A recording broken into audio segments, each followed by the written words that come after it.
So most of my work is about the filmed experience versus the physical experience, especially of landscape. I grew up in Los Angeles, and I lived for a while in a very seedy part of Hollywood. And I would see the locations that I walked around on a daily basis turn into locations for movies, and they would totally change these places into something totally different. Like one time down the block, they filmed some shops and they made it look like San Francisco, because often it's cheaper to film in Los Angeles than it is to film in the actual place. So I became interested in the idea that the landscape can be a backdrop or like a site for something to happen. So with my interest in film and my interest in painting, I tried to combine the two, and I make work that uses the language of the cinematic to kind of set up a format for the viewer to explore their own ideas about photography, film, television, etc.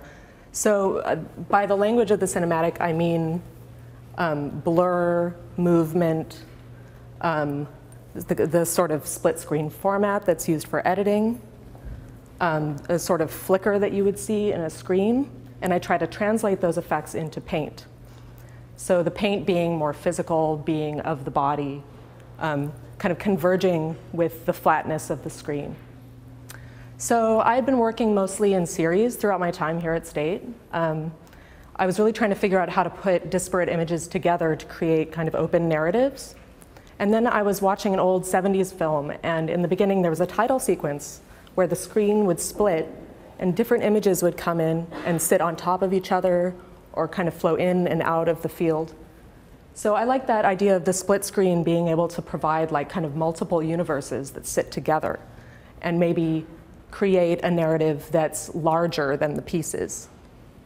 So that got me into these paintings. I have a huge archive of images from TV and film.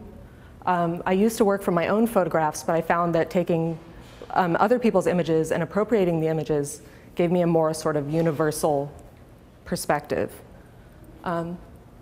So I try to choose images that are kind of neutral, but are somehow iconic at the same time. Like the image of a forest. Everybody has an experience of forest, but we also think of certain films when we see that. This particular piece is from a Swedish vampire movie, and it's very kind of ominous. Often I'll bring in lighting effects and change the feeling of a place, or I'll kind of piggyback on the effects that were in the film. So this is the same image doubled, and then you get that feeling of movement and the kind of tension that happens between the two. This section is from an action movie. Like we've all seen in the action movie, you're up in the mountains and there's like a helicopter coming in to do the rescue or whatever.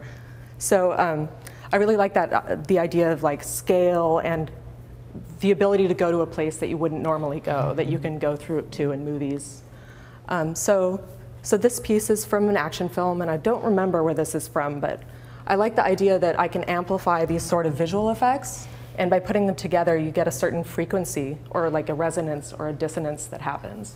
So again, back to that kind of the body's relationship to a painting, my relationship to working, my relationship to the panel.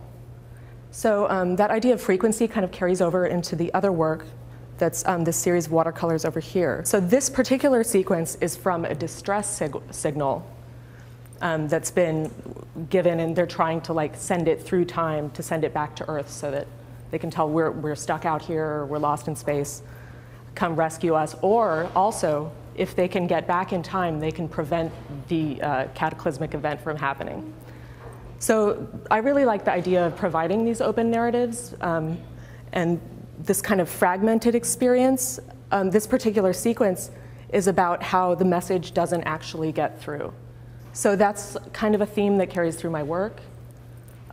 So you don't actually see in any of the frames the clear image of what's going on, but you see a figure, you see some kind of attempt at communication. So there's also the formal exercise of me just exploring this idea of frequency, where it's the same image, but you get this kind of interference that happens throughout.